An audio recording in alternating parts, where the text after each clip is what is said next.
But but my first actual intentional mind-altering experience was marijuana, and it was extremely psychedelic, to be honest. Understandably. Especially for someone who is new to the scene, as it were, it opens a whole lot of pathways that would have remained closed for your entire life. Yep. And, the thing is that actually it was the first time I ever listened to The Doors, Pink Floyd, and Jimi Hendrix. Funny that you bring that up. Ooh, really? Yeah. Oh, yeah, it changed my whole entire life. And then I found out... I guess I grew up different than you. Well, you are Texan, sir. I mean, tell you what now, boy. And us Yankees, I mean, I've heard them before on the radio, but I didn't know who they were and didn't give a shit. You know what I'm saying? I was listening to, like, Korn and Eminem and Disturbed and all that shit, But it was the first time I really listened to it. My friend had me trapped in a basement. No, my friend had me in a basement in the dark with just a black light on, and The Doors self-titled album played. And man, it was the first time I really heard music, and that sounds so fucking stupid and hippie, but it really was. It changed my life, and I decided that I didn't know what this feeling was, but I wanted everybody to experience altered awareness of consciousness, and later on I eventually found shamanism, which led me to realize that, well, there's a whole hell of a lot more than just getting high in shamanism, but I didn't know that back then. Well, color me surprised. I mean, you had the, most classic beginner stoner introduction. Right. It's pretty typical. Blacklight and The Doors. After that, I traded in all my Skater Boy gear and got myself some Grateful Dead t-shirts and big old long, crazy corduroy pants and shit. And grew my hair out. Yeah, I can dig it. My own beginning experience was similar. However, it involved Tool. And before that, I, as you said, had heard Tool before, but I hadn't appreciated it. Tool's an interesting band, man, because they sound very simplistic, but I didn't appreciate Tool until I started really learning a little bit about musical theory. They're actually phenomenal. Yeah, absolutely. They do crazy things with the math of the song, and to my untrained ear, that just, it sounds like music. Okay, fine. Yep. It didn't even sound like music till I understood music. It sounded like noise. Right. I'll see that. Yeah. But yes, how about we, go over what we would consider each an entheogen versus a drug. Okay. So you're saying that you think that there's certain drugs that are straight up drugs, and there's certain chemicals that are straight up entheogens. Absolutely. Okay. So let's take a look at the classical list of them. As an entheogen, you would classify all psychedelics such as mushrooms, LSD, what else? Mushrooms, LSD, peyote, salvia, mushrooms, LSD, peyote, salvia. The research chemicals, the MAOIs, and all that. MAOI is not a psychedelic. I know, it's not psychedelic. I don't know why I said DMT is certainly an entheogen. Mm-hmm. Okay. Yeah, there's almost no way around DMT being not an entheogen. You can't just be like, let's go get messed up on DMT, because DMT is going to rip you to another dimension. Yeah, whether you like it or not. Yeah, and you don't have control in DMT state. Not at all, as opposed to, acid, which is much more gentle and allows you to navigate the trip. Mm-hmm. Now, what would you say about, crack cocaine?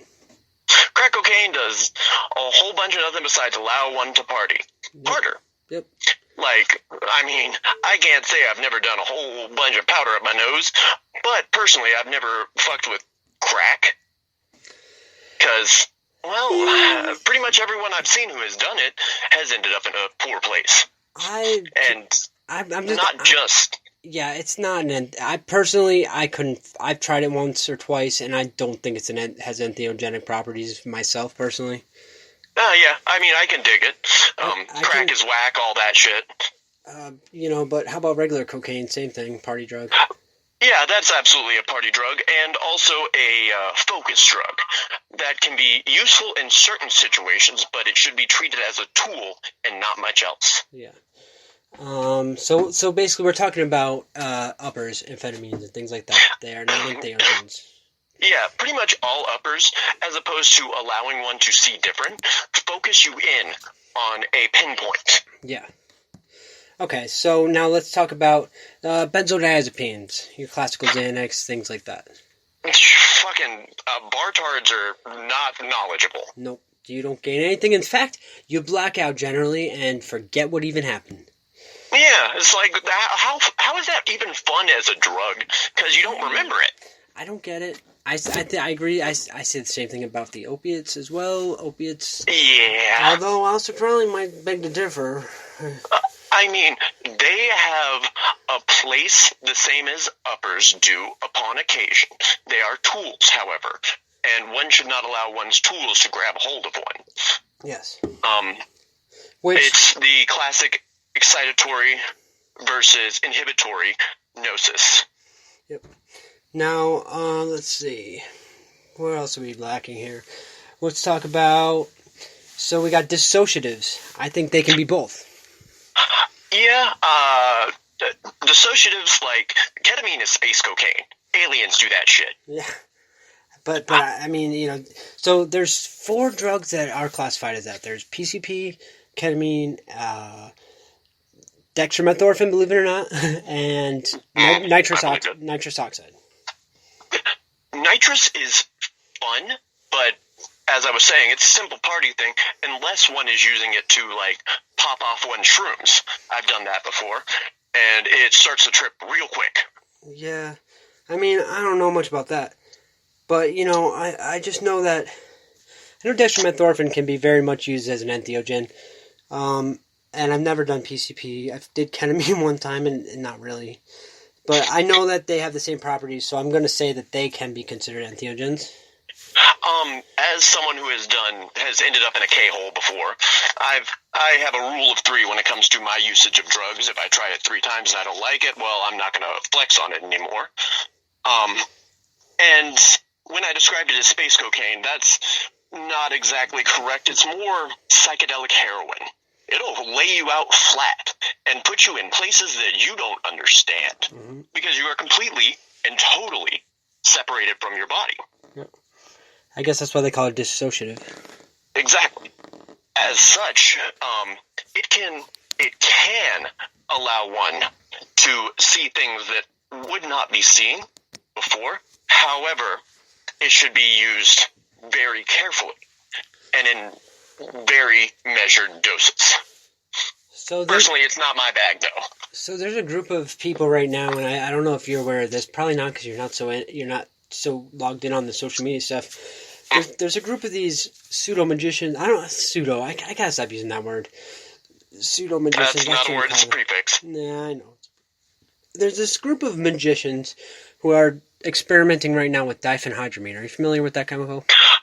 Oh, fuck a mess of that. I don't want spiders through my life. You know about the benjo spiders, then. Yeah, and I mean, I literally live in a shack full of spiders. I know. I live in a camper full of spiders, too. But those spiders at least take care of mosquitoes. These spiders just torment you.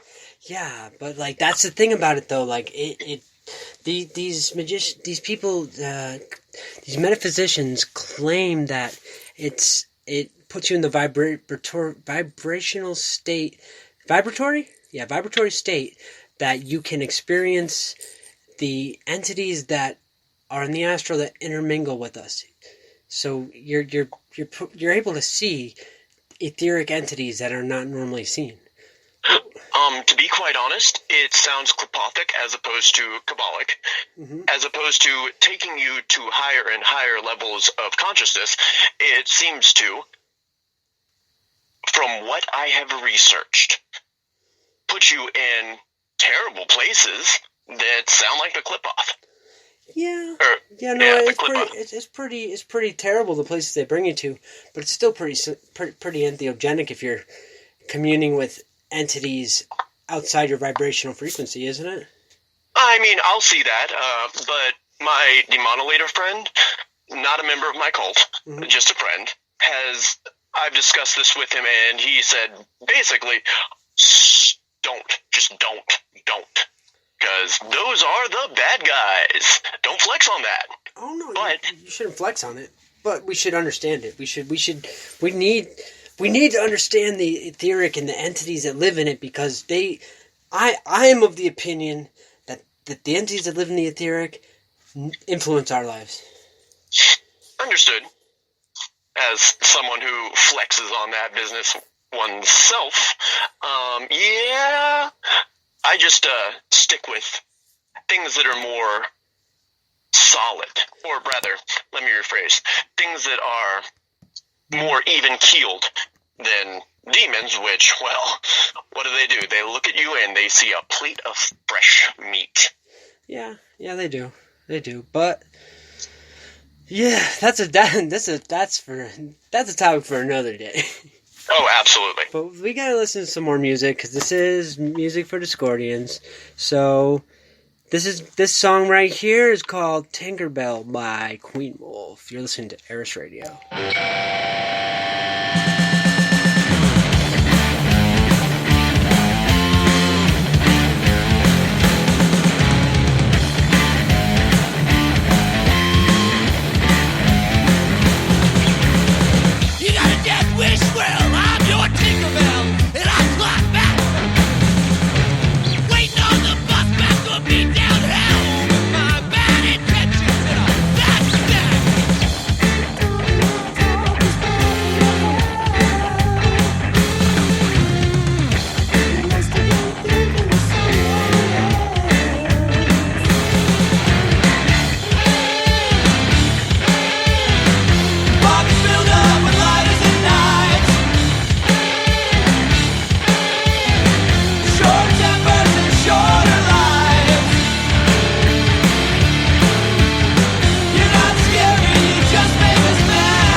That was Queen Wolf, and the song was Tinkerbell.